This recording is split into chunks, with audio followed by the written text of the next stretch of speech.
Oduduma kanaan wal qabateen beekaan amantii fi seenaa Ustaas Raayyaa Abbaa Maccaa sochiin dhaabbati telekominikeeshinii Safaariikoom Itoophiyaa taasisaa jiru duula dinagdee lammiiwwan cabsu akka ta'e akeekee jira jedhanii jiru. Odii Musaa.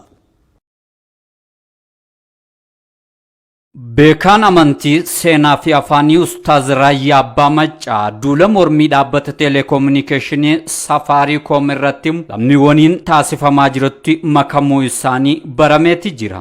Ustaaz Raayyaan viidiyoo gabaabaa gama toora fuula miidiyaa hawaasaatiin gadi lakkisee tureen lafti ganama ta'eefis hin bari'uu galgala ta'eefis hin dhi'u jechuudhaan dubbii isaanii kan jalqaban. Dhaabbanni Safaariikoom afaan Oromootiif Oromummaa balfaam asoosa sarraa hanga jiggigatti dachee Oromiyaa keessa socho'uun hojjechuu hin danda'u jeeti jira. Keenyuma kana tasyaa'ee ofii jaruma kanaa jaruma eerpoortii keessatti afaan Oromoo dubbataa nu simatetu har'aas ga'ee afaan Oromoo lagate eega dhufanii kufuu keenya arganii moo durumaan quba qabu laata namatu waatti meemoo eega dhufanii argammoo dhagahammoo gaafiidha. Ilaa gan Oromiyaa eega asoosaadhaa ka'e hamma jijjigaa ga'u irratti afaan Oromoo balfuun hin kajeelamuun kajeelin. Nuti kun siyaasaa miti beekaa of ta'uudha malee. Kun siyaasaa miti hawaasa ofiitiif yaaduudha malee. Kun siyaasaa miti bar. Siyaasaa miti dhimma hawaasa ofiiti dhimma rakkina ofiiti bar. Awwajaay keessatti nama afaan awwajaay hin beeyne geessanii kaa'uu jechuun duulli kana achi numa nafne.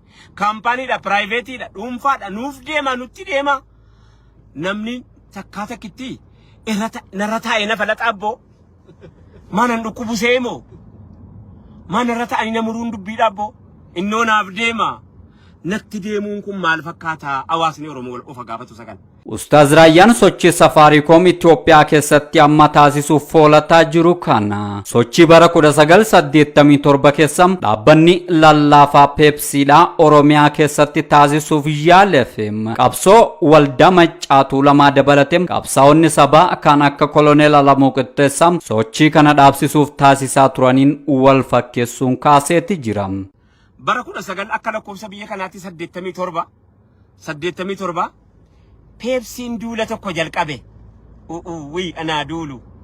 Peepsiin duula tokko jalqabe 87 yaadattu 86 ijoolleen fichee na yaadattu ijoolleen naannoo jalduu quba qabdu keessaa'uu shawaan gara dhihaa karaa kun wanta deemu kuni karaa maal maqaan isaa laga mormor deemu kuni hundi keessan beeytu. Ijoollee fichee ijoolleen Gwaatseewwan ijoolleen jalduu naannoo sanaa ijoolleen kaatee maaloo afaan keenyaan nu barreessaa Peepsii kana mallattoodha mana keenya beeksisaa keessanii bakka kanatti mirga dhabuu jechuun maal jechuudha. Beeksisni kun keessan eega keessan ta'e immoo beeksisa keenya kana afaan nu beeynu nu godhaa jetteen ijoolleen fichee nama gaafa sana hidhamen beekaan. Yeroo kana Maccaaf Tuulama ani Maccaaf Tuulama jira. Maccaaf Tuulama keessatti namni na balfees jira gaafa sana namni gurguddaa keessaa garuu immoo hagalatooman obbo Alamuu Qixxeessaa tiin dhaqee mari'adheen jennaan ilmoo koo hamma qabduun irra qabdu silaa du'a keenya toolaa miti waan qabdutti gadhiifadhu silaa du'a keenya toolaa miti ijoolleen baandii gadaa hundisituu duula kana irratti bobbaatee afaan itti dhuma nun bilfinaa afaan keessaa qabna afaan keenya kana nu kabajaa jennaani warra afaan keenyaan nu beeksisaa jedhe fichee keessaa ijoollee nama meeqa qabanii nu jalaa hidhan abbootii hoteelaa abbootii bunnaa beetii nama meeqa qabanii nu jalaa hidhan abadan Peepsii wanni jedhamu kun afaan Amaariffaatiin malee hin ta'uu jennaan nus gabbaanee maarree qoonqoon kooti miti anis hin dhugukaa.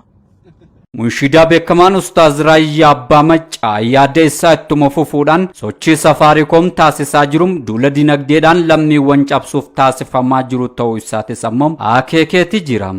Nuti ikoonomikaalii qabeenyaan dinagdeedhaan biyyoo nyaannee jirra. Hin kaana akkamitti dinagdeedhaan kaanaa jedhee namni asiif achi fiffiiggataara. Maaloo utuu nu dhiiftila inni itti gurgurachuu deemu nuyi.